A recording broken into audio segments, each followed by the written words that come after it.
अस्सलाम वालेकुम दोस्तों, मेरा नाम है अहमद और आप देख रहे हैं एसी टीवी। आज हम आपको ले जाने वाले हैं एक ऐसे मुल्क के सफ़र पर जिसे bridge between east and west कहा जाता है, जहां एशिया भी है और यूरोप भी, जहां तहजीब भी पुरानी है और बिल्कुल नई सोच भी। जी हां, आज की इस वीडियो में हम बात करने वाले हैं तुर्की की, जिसे दुनिया the land of history and beauty भी कहती है। तो आज का अपना ये सफ़र शुरू करते हैं।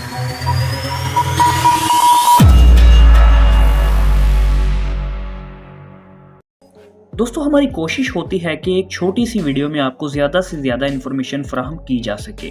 अगर आपको इस तरह की वीडियोस देखना पसंद है तो हमारे इस चैनल को सब्सक्राइब करके साथ वाले बेल आइकन को दबाकर ऑल पे करना ना भूलिए और इस वीडियो को लाइक ज़रूर करें। दोस्तों, तुर्की एशिया और यूरोप के दरमियान एक अहम मुकाम पर वाक़या है। इसके नॉर्थ में ब्लैक सी, साउथ में मेडिटेरियन और वेस्ट में एजियन सी वाक़या है। यही वजह है कि तुर्की को द गेटवे बिटवीन कॉन्टिनेंट्स कहा जाता है। दोस्तों, अगर बात करें तुर्की की हिस्ट्री की तो तुर्की की ज़मीन सबसे पुरानी तहजीबों का मरकज़ रही है। दोस्तों, माजी में ग्रीक्स, रोमन्स और बाज़ंतीनी यहाँ पर हुकूमत करते रहे हैं, लेकिन सब कुछ बदल गया जब 13 ममालिक में एक नई ताकत उभरी।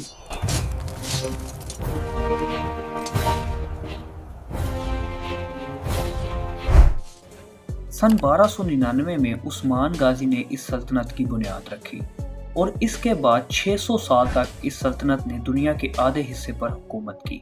इस सल्तनत में करीब 36 के करीब सुल्तान गुजरे हैं।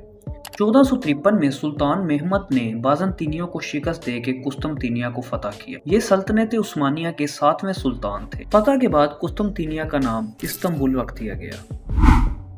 यही वक्त था जब तुर्की दुनिया का ताकतवर मरकज बना, लेकिन वक्त के साथ साथ जंगों, करप्शन और यूरोपियन पावर के दबाव ने सल्तनत को कमजोर कर दिया।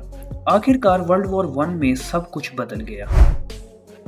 1923 में मुस्तफा कमाल अतातुर्क ने तुर्की को एक नई पहचान दी। उन्होंने खिलाफत का निज़ाम खत्म करके रिपब्लिक ऑफ तुर्की का क़याम किया। आज तुर्की दुनिया के खूबसूरत और ताकतवर मुल्कों में शामिल होता है। कैपिटल अंकारा है, लेकिन आज भी इस्तांबुल को दिल माना जाता है। यहाँ आपको पुरानी मसाजिद से लेकर मॉडर्न बिल्डिंग्स तक देखने को मिलती हैं। यही वजह है कि तुर्की को पास्ट और फ्यूचर का परफेक्ट कॉम्बिनेशन कहा जाता है।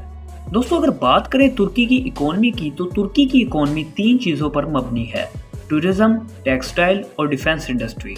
दोस्तों, हर साल लाखों करोड़ों लोग तुर्की के खूबसूरत मनाज़र देखने के लिए आते हैं। कैपाडोसिया के हॉट एयर बलून्स, पमुकला के सफ़ेद पहाड़, अंतालिया के बीचेस, ये सब तुर्की की खूबसूरती का हिस्सा हैं।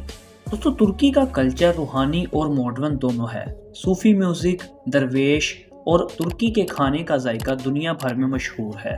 दोस्तों, इसके अलावा तुर्किश ड्रामास पूरी दुनिया में बहुत ही शौक से देखे जाते हैं।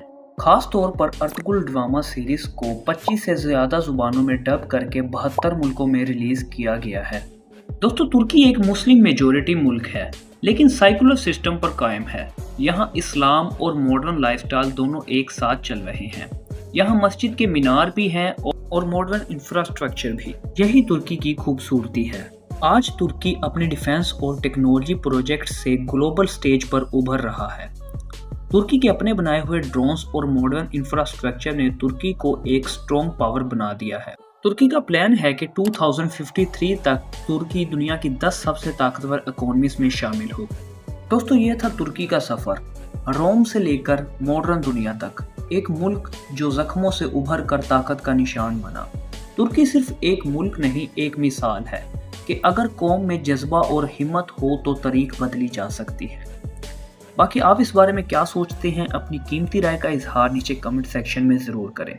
दोस्तों, उम्मीद करते हैं आपको इस वीडियो से काफ़ी कुछ नया जानने को मिला होगा और आपके इल्म में इजाफा हुआ होगा। अगर आपको इस तरह की छोटी सी डॉक्यूमेंट्री वीडियोस देखना पसंद है तो हमारे इस चैनल को सब्सक्राइब करके साथ वाले बेल आइकन के बटन को ऑल पे करना ना भूलिएगा। मिलते हैं आपसे नेक्स्ट वीडियो में, तब तक के लिए इजाज़त दें। अल्लाह हाफिज़।